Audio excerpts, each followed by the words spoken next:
అందరికీ నమస్కారం. Welcome back to Raji kitchen and vlogs అండి. ఈరోజు మన రెసిపీ వచ్చేసి బెండకాయ ఫ్రై అండి.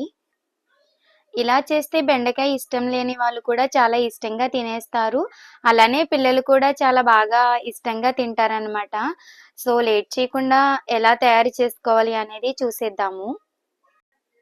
దీనికోసం డీప్ ఫ్రైకి బాండ్లీ తీసుకోవాలి. బాండ్లీ హీట్ అయిన తర్వాత డీప్ ఫ్రైకి సరిపడా ఆయిల్ అయితే తీసుకోవాలి. ఆయిల్ హీట్ అయిన తర్వాత ముందుగా కట్ చేసి పెట్టుకున్న బెండకాయ ముక్కలైతే దీంట్లో వేసి ఫ్రై చేస్తున్నాను. ఫ్లేమ్ వచ్చి మీడియం టు లో అడ్జస్ట్ చేసుకుంటూ చేసుకోవాలి. హై ఫ్లేమ్లో చేసుకుంటే మాడిపోతాయి. ఆయిల్కి సరిపడా అంటే కొన్ని వేసుకొని ఫ్రై చేసుకుంటే మనకి చాలా త్వరగా ఫ్రై అవుతాయి అన్నమాట.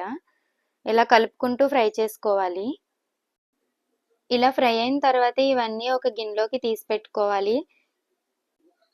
అలానే మిగిలిన ముక్కలు కూడా వేసుకొని ఫ్రై చేసుకోవాలి. ఒక పెద్ద సైజు వెల్లుల్లిపాయ, మీ స్పైస్ని బట్టి కారం, 1 టేబుల్ స్పూన్ ధనియాల పొడి, మీ టేస్ట్కి తగ్గట్టు సాల్ట్ తీసుకుని ఇవన్నీ కూడా గ్రైండ్ చేసి పెట్టుకోవాలి. మిగిలిన బెండకాయ ముక్కలన్నీ కూడా ఫ్రై చేసుకున్నాము కదా, అవన్నీ తీసుకొని గిన్నెలో పెట్టుకోవాలి. అదే ఆయిల్లో జీడిపప్పు తీసుకుని ఫ్రై చేస్తున్నాను.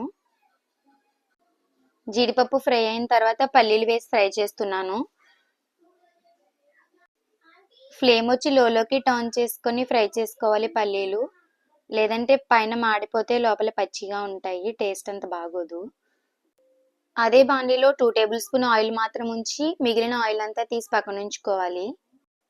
దీంట్లో మనం పోపుకు సంబంధించిన సరుకులన్నీ వేసుకొని ఫ్రై చేసుకోవాలి.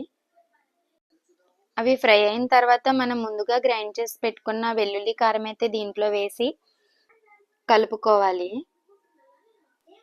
ఇక్కడ చూపిస్తున్నట్టు వెల్లుల్లి కారం అంతా కూడా బాగా ఫ్రై చేసుకోవాలి. ముద్దలా ఉంటుంది కదండి, అదంతా కూడా బాగా ఫ్రై అయ్యేలాగా కలుపుకోవాలన్నమాట. ఇప్పుడు దీంట్లోనే మనం బెండకాయ ముక్కలు వేసుకొని ఫ్రై చేసుకుందాము. ఎక్కువసేపు ఫ్రై చేయకూడదు, జస్ట్ అది మామూలుగా ముక్కలకి పట్టిస్తే సరిపోతుంది అనమాట వెల్లుల్లి కారం అనేది. ఇంకా ఈ స్టేజ్లో మనం ఫ్లేమ్ ఆఫ్ చేసేసుకోవచ్చు. ఈ ఫ్రైని ఒక సర్వింగ్ ప్లేట్లోకి తీసుకొని మనం ఫ్రై చేసి పెట్టుకున్న కాజు పల్లి కూడా వేసుకొని సర్వ్ చేసుకుంటే చాలా బాగుంటుంది టేస్ట్ వచ్చి. ఈ ఫ్రై వచ్చి మనకి 2-3 డేస్ వరకు కూడా నిల్వ ఉంటుంది. అంతేనండి, ఎంతో యమ్మీ అండ్ టేస్టీ బెండకాయ ఫ్రై అయితే మనకి రెడీ అయిపోయింది. మీకందరికీ వస్తుంది, బట్ ఒకసారి నా స్టైల్లో ట్రై చేయండి. మీకు ఎలా కుదిరిందో కామెంట్ చేయండి. ఇటువంటి ఈజీ రెసిపీస్ కోసం నా ఛానల్ అయితే సబ్స్క్రైబ్ చేయండి. రాజీ కిచెన్ అండ్ వ్లాగ్స్ అండి. మీ ఫ్రెండ్స్ అండ్ ఫ్యామిలీ అందరికీ కూడా షేర్ చేయండి. Thank you so much. అందరికీ నమస్కారం.